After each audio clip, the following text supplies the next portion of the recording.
तेलंगाना के कामारेड्डी में एक सरकारी स्कूल की टीचर साइबर हमले का शिकार हो गई।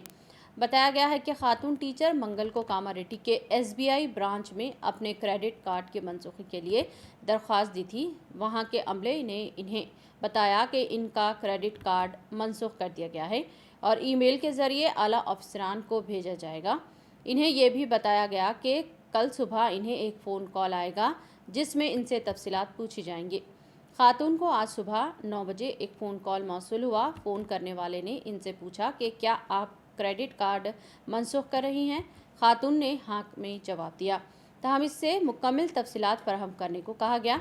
बाद अज़ां इसके अकाउंट से 87,000 से ज़ायद की रकम ड्रा कर ली गई।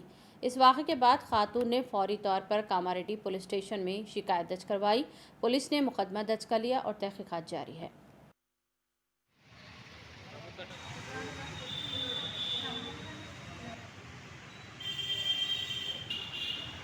క్రెడిట్ కార్డ్ వాపస్ ఇచ్చేస్తా, ఎందుకంటే ఇంట్రెస్ట్ బాగా పడుతుంది అని. అది భారత్ పెట్రోలియంకి సంబంధించిన కార్డ్ అట.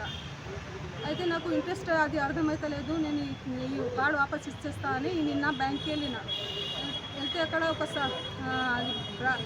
బ్రాంచ్ రిలేషన్షిప్ మేనేజర్ కలిసి ఆయన రిక్వెస్ట్ పెట్టింది, క్రెడిట్ కార్డు రిటర్న్ తీసుకోండి అని మెయిల్ పెడితే మీకు రేపు కాల్ వస్తుంది అని చెప్పిండు. కాల్ వస్తుంది అంటే నేను అదే కాల్ అనుకొని ఇవాళ కాల్ పొద్దున్నే 9 o'clockకి కాల్ వచ్చింది, 8:45 అట్లా కాల్ వచ్చి ఆయన మీకు క్రెడిట్ కార్డ్ వద్దా అమ్మా అంటే అవును వద్దు అంటే మరి మీరు కొంచెం అమౌంట్ ఇచ్చేది ఉన్నది కదా, అది ఎట్లా కట్టుతారా అంటే అవును కట్టేస్తా అని అది ఇన్ఫర్మేషన్ అడిగింది. ఒక ఫోన్లో కాల్ చేస్తూ ఉండగా ఒక యాప్ డౌన్లోడ్ చేయమన్నాడు, డెస్క్టాప్ అని. ఆ యాప్ డౌన్లోడ్ చేసేసరికి నేను ఏది చేస్తున్నా అది ఆయనకి అక్కడ కనిపించిందో ఏమో అని నాకు డౌట్ వస్తుంది. అయితే ఇట్లా నాకు 87,753 అమౌంట్ కట్ అయింది.